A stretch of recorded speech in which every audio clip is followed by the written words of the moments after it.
बिस्मिल्लाहिर्रहमानिर्रहीम। अस्सलाम वालेकुम। आज हम जिस टॉपिक पे बात करने जा रहे हैं वो टॉपिक है ओरिजिन ऑफ लाइन स्पेक्ट्रम या what is hydrogen spectrum.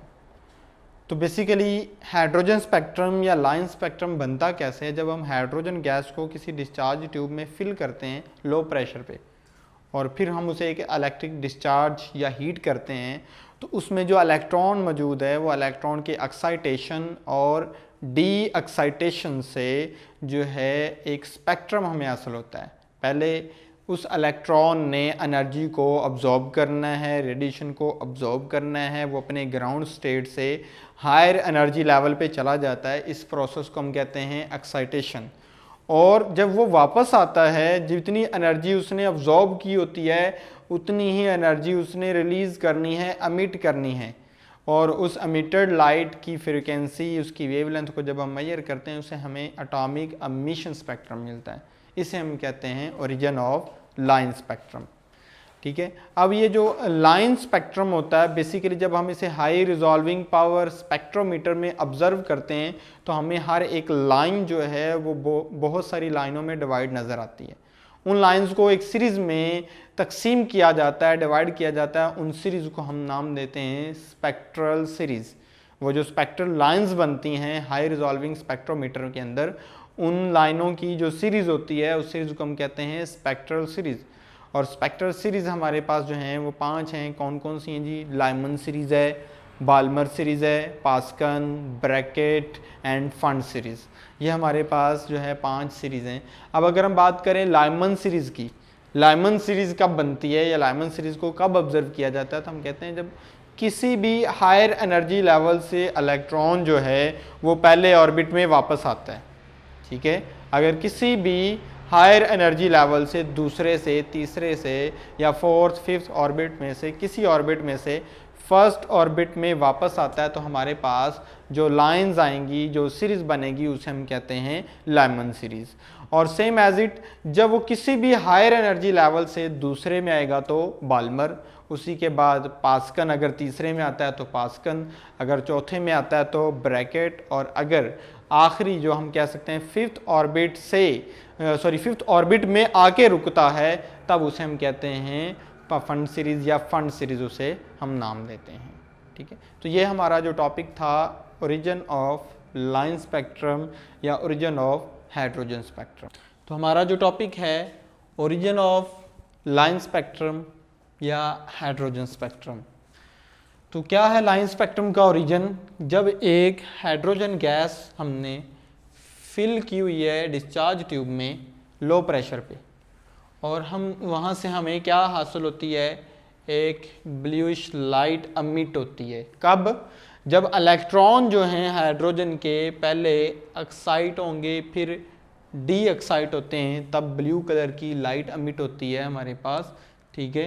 Hydrogen की मौजूदगी की वजह से अब उस गैस को क्या किया जाता है, वो जो ब्लू लाइट है उसे क्या किया जाता है, this light when viewed through a spectrometer shows several isolated sharp line।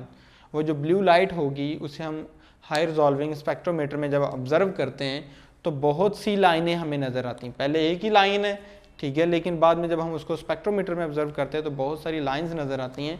उन लाइंस को हम नाम देते हैं स्पेक्ट्रल लाइंस। ठीक है। अब इसमें एक्साइटेशन ऑफ इलेक्ट्रॉन क्या है, तो जो हाइड्रोजन एटम है उसमें जो एक इलेक्ट्रॉन होता है वो अपनी एनर्जी के अकॉर्डिंगली किसी भी ऑर्बिट में हो सकता है।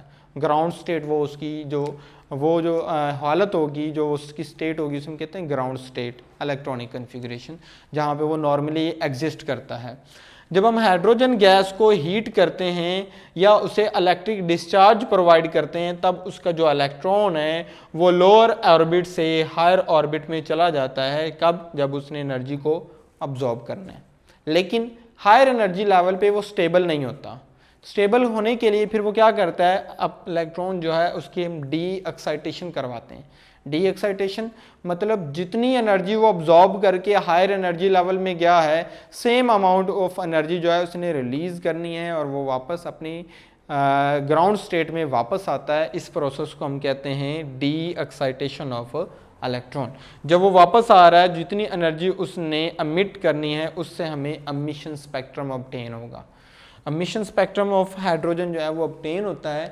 तो अब कहा जाता है वो जो लाइंस हैं, जब हम उन लाइंस को फर्दर जो है स्पेक्ट्रोमीटर में ऑब्जर्व करते हैं तो वो लाइंस जो है बहुत सारी मजीद लाइनों में डिवाइड हो जाती हैं, जिन्हें हम कहते हैं स्पेक्ट्रल सीरीज।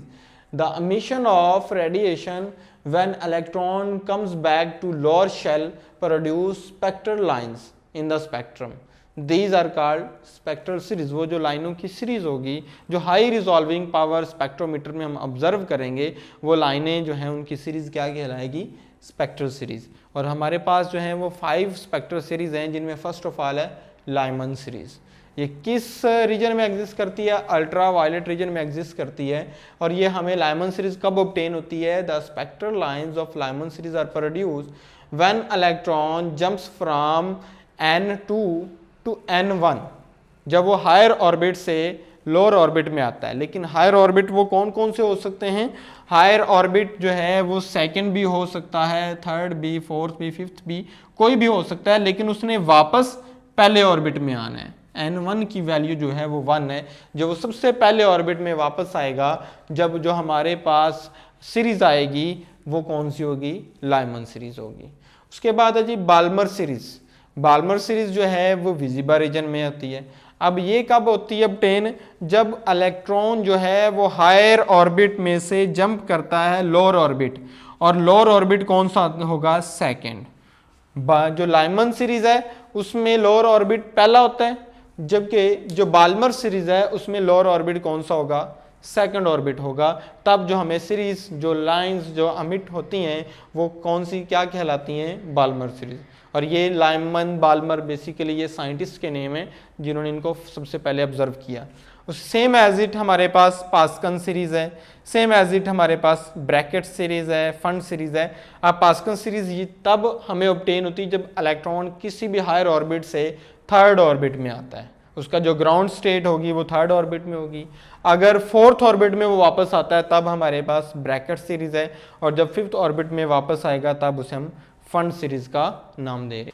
अगर हम इसको डायग्राम के जरिए ऑब्जर्व करें तो डायग्राम में हमें पता चलता है हमने ये जो है डिफरेंट ऑर्बिट्स को ड्रा किया हुआ है।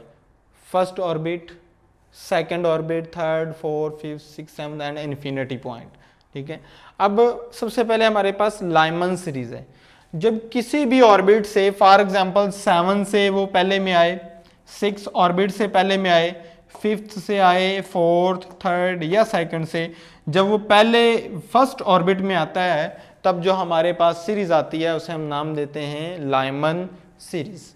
ठीक है। और जब वो थर्ड ऑर्बिट से पहले ऑर्बिट में आएगा तो उस वक्त जो वेव नंबर होगी, वेव नंबर की वैल्यू होती है हमारे पास वो 97.49 मल्टीप्लाई 10 पावर 5 पर मीटर होती है। वेव नंबर हमने जो है वो ऑलरेडी पढ़ा हुआ है। वेव नंबर क्या जी? Waves passing through a point in 1 second. एक सेकेंड में एक पॉइंट से जितनी वेव्स गुजरती हैं उसे हम वेव नंबर का नाम देते हैं। सेम एज इट जब 7th ऑर्बिट से 6th ऑर्बिट से 5th, 4th या 3rd ऑर्बिट से वो सेकंड ऑर्बिट में वापस आता है इलेक्ट्रॉन, सेकंड ऑर्बिट उसका ग्राउंड स्टेट बनता है, तब जो सीरीज ऑब्टेन होती है उसे हम नाम देते हैं बाल्मर सीरीज का।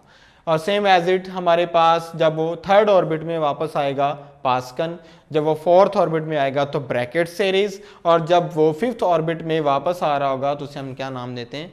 फंड सीरीज का नाम देते हैं। इस तरह हमारे पास हाइड्रोजन स्पेक्ट्रम को हमने ऑब्जर्व किया।